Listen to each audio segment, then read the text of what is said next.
In the fast-paced world of technology, one name stands out as a beacon of innovation and leadership.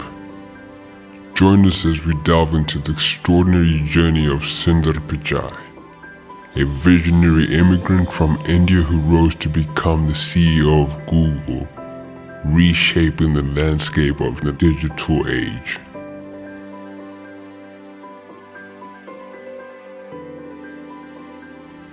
Born and raised in Chennai, India, Sundar Pichai displayed an insatiable curiosity and an innate passion for technology from a young age. And when you discovered technologies, it had a profound impact on you. How did you go from an initial delight in technology to devoting your career to access to technology for all? No, it was, I had, growing up for me, every technology transition was very vivid, even as a kid, because I had to wait a long time for it. We were on a wait list for a rotary telephone. It took 5 years to be on the wait list and get the phone. I would go to get my grandparents' blood test results, and it would be an hour round trip each way. And you would go all the way to the hospital, and they would say, "It's not ready today, come back tomorrow." And then this phone came, and I could call, and they would tell me whether the results were ready or not. And so to me, that was like super profound. And people who would come to our house to make calls, I saw, how it created a sense of community. So I've always had this vivid sense of how technology can make a profound difference. Determined to pursue his dreams, Sundar earned a scholarship to Stanford University, where he embarked on a journey that would shape his destiny. And so a lot of what I've tried to do is bring that access to technology. What I got a lot more of it when I came to Stanford. Walking to Sweet Hall at the time and seeing rows of computers was life-changing for me. And I was very inspired by Negroponte's One Laptop Per Child project. And even today, a lot of what I'm able to do at Google, be it make cheaper phones through Android, bring the next billion people online, or Chromebooks, and try to make affordable laptops, all hit close to that mission, so definitely. Sundar's talent caught the attention of Google, and he joined the company in 2004, just as the digital revolution was gaining momentum. It's been very busy, partly that, and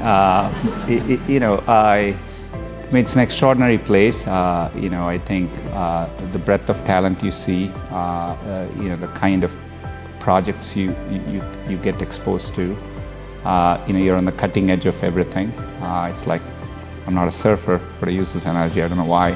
But it's like, I've tried it a couple of times and I failed. But it feels like, surfing and being on the edge of something all the time.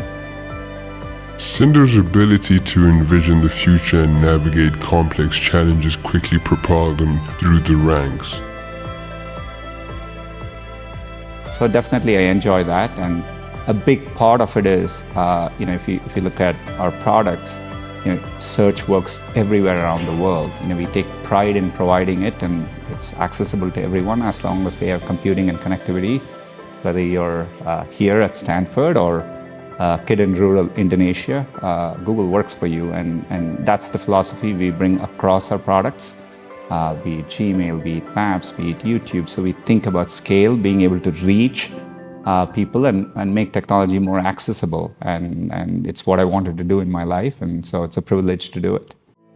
Under Sundar's leadership, Google unveiled a series of groundbreaking innovations that transformed the way we live, work, and communicate. When I became CEO, one of the biggest directional changes we made is we said, we're going to approach everything as AI first, and we are applying it across everything we do in the company. It's a big part of the R&D we spend, and the progress is, palpable every year. It's exciting. There's a lot of progress. I think, we concretely see the evidence of just when you look at the scale at which translation works, or in search how we use AI, or in Gmail when you type and we give suggestions, it's applied across all our products. And it definitely, we can see the path by which we're making things better. I think it'll profoundly transform pretty much every sector. you see the potential in areas like healthcare. I think it'll still take a decade for it to fully play out, but we definitely see the potential. I think to your question of how do you make sure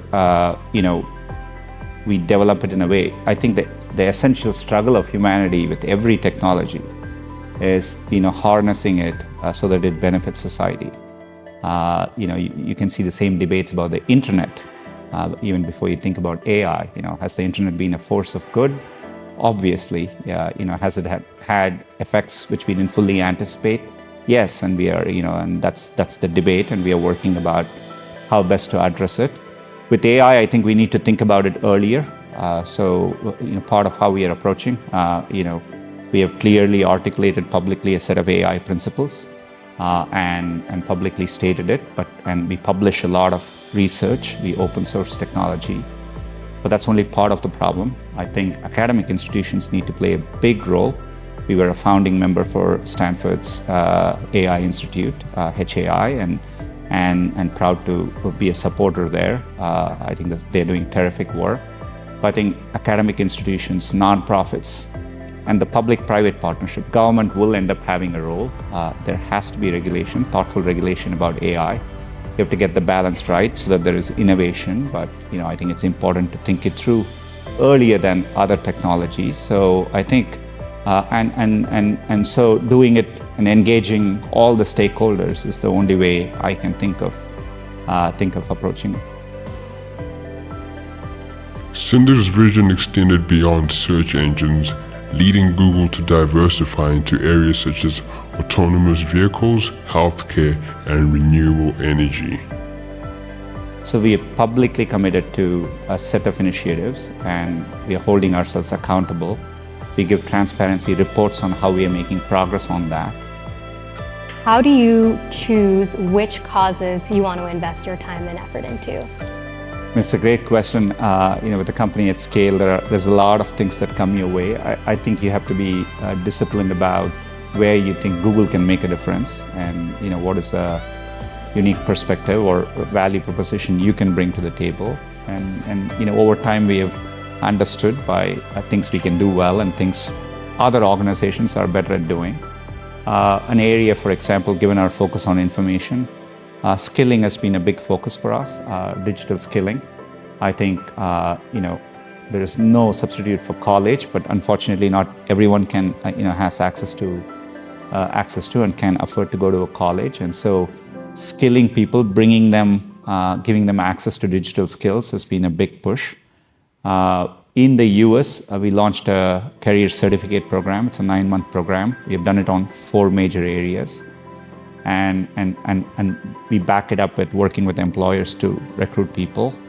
And it's been extraordinarily successful. 75,000 people have gone through it. And almost 50% of it is from underrepresented groups. And when I look at the demand there is from people for these things, and so I think as a society we need to figure out about how we can scale and give access to digital skilling to more people.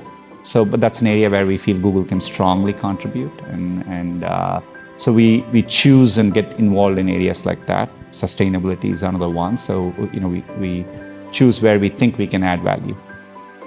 Sundar's journey is a testament to the power of innovation, determination, and the boundless potential of immigrants in shaping the tech industry. Watching the next generation blossom, and I think society always worries that the next generation isn't as good as they are. That is not true, and the next generation ends up making the world even better. So that inspires me. You see, Sundar Pichai's rise from an immigrant with a dream to the CEO of one of the world's most influential tech giants is a story of resilience, ingenuity, and unwavering commitment. His legacy continues to inspire generations to push the boundaries of what's possible in the world of technology. Join us next time as we explore more exceptional stories that define the entrepreneurial spirit and its impact on our world. I grew up without much access to technology. We didn't get our first telephone till I was 10. I didn't have regular access to a computer until I came to America for graduate school. Under television, when we finally got one, only had one channel. So imagine how awestruck I am today